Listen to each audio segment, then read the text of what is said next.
काही कामानिमित्त आम्ही गावी गेलो होतो, सासरी. थंडीचे दिवस होते.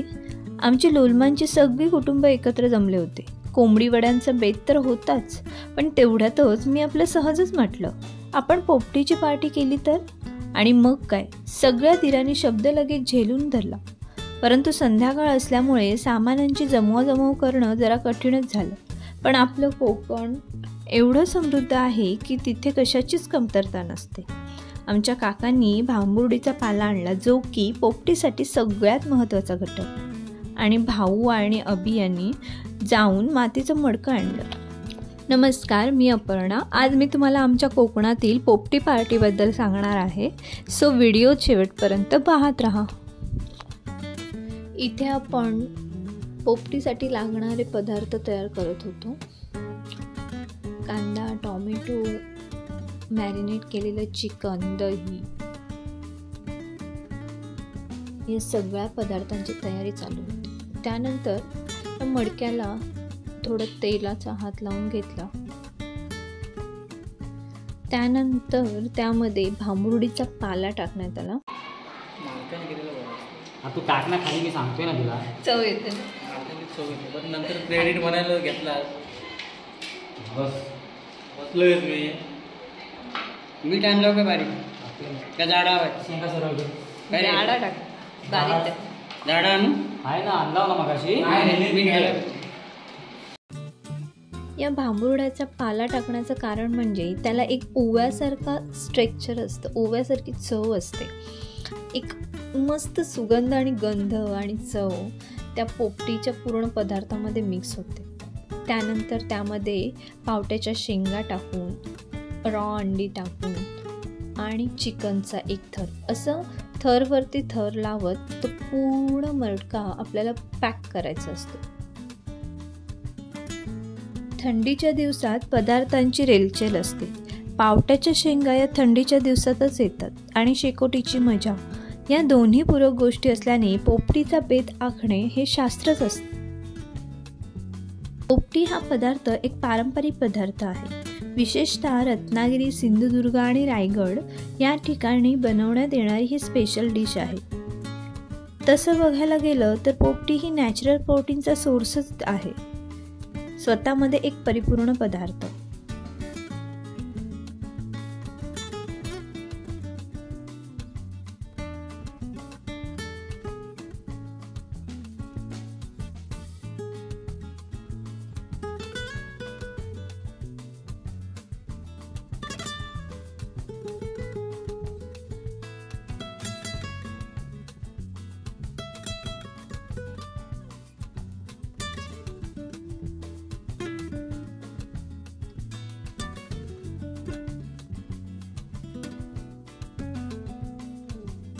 इथे सगळं टाकून झाल्यावरती, थरावरती थर रचून झाल्यावरती पुन्हा भांबुर्डीच्या पाल्याने तो पूर्ण मटका पॅक केला जातो.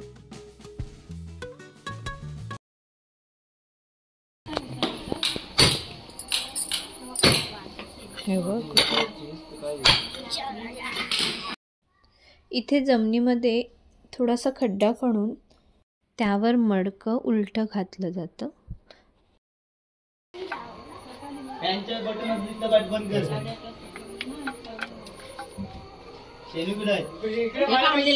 सर्व तयारी आहे. मडका आणायला लेट झाल्यामुळे सर्व लेट होणार आहे. हो हो चल, वाटलं तर चिकन टाकलं, मटन कुठे शिजलं. आणि त्यावरती मग ज्या शेण्या असतात आपल्या गावाकडे मिळतात, त्या आजूबाजूला लावल्या जातात, जेणेकरून तो जाळ असतो ना, तो खूप वेळ टिकून राहावा, निखारे चांगले व्हावे यासाठी, आणि आतले जे पदार्थ आहेत ते चांगले शिजून निघावे यासाठी ते आजूबाजूला ते शेण्यांनी पॅक करून वरून गवत टाकलं जातं.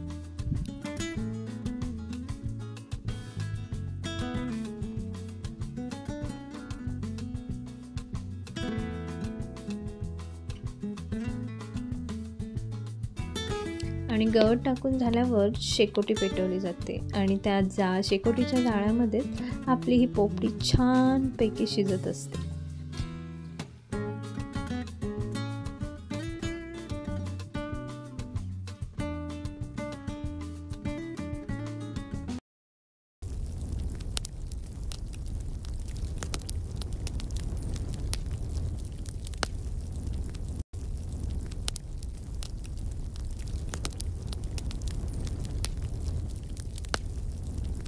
पोपटीचं रसभरीत वर्णन करायचं झालं ना, तर मातीच्या मडक्याचा स्मोकी फ्लेवर, भांबुर्ड्यांच्या पानांचा ओव्यासारखा एक वाफाळता गंध आणि चव, घरातले असे चवदार मसाले, शेतातून आणलेल्या शेंगा, त्यामुळे मातीची अर्थी खरखरीत चव, स्मोकी चिकन, भाजलेली गरमागरम अंडी, असा हा वाफाळता आणि गंधाने भरलेला पदार्थ. आहा, आताही नुसतं आठवला ना तरी तोंडाला पाणी सुटतं.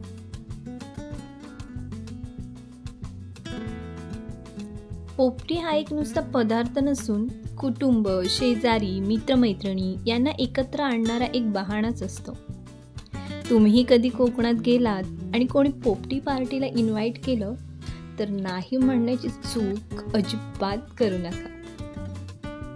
चला तर मग मी आता रजा घेते आणि आमच्या लोलम परिवाराची पोपटी पार्टी कशी वाटली हे कमेंट बॉक्समध्ये कमेंट करायला विसरू नका. धन्यवाद.